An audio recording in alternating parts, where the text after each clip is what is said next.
Miles away from home. He's celebrating the birth of his daughter in an African country in the middle of a civil war. John Getter has the exclusive story.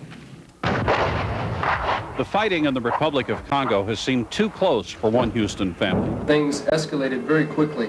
Houstonians Kenton and Nancy Sanders call the Republic home while they lead a missionary program. Last week, while they preached of heaven, the Republic of Congo went to hell. Fighting and death were everywhere. Nancy was ready to give birth. They contacted the doctor. He had several people, military, come into his compound and asked for the keys to the car, asked for the keys to the house, and he gave them the money he had, called the embassy, and they picked him up, and we received word shortly after that his house had been completely ransacked. The doctor was gone, and things were getting worse.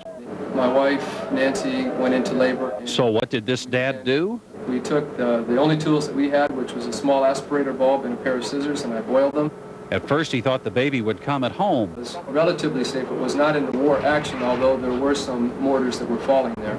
So they left the mortars and were surrounded by snipers. They were up in the trees and they were on the road. But for some reason, they let the family pass.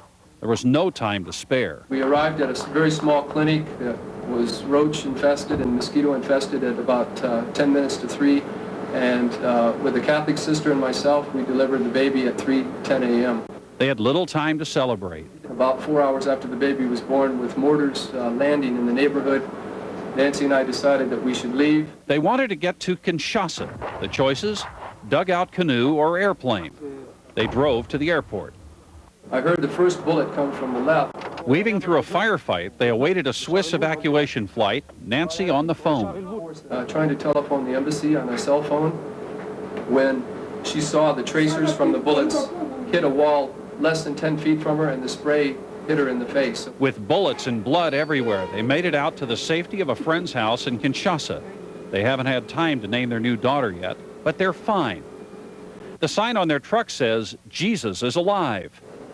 The miracle this Father's Day, so are they. John Getter, 11 News.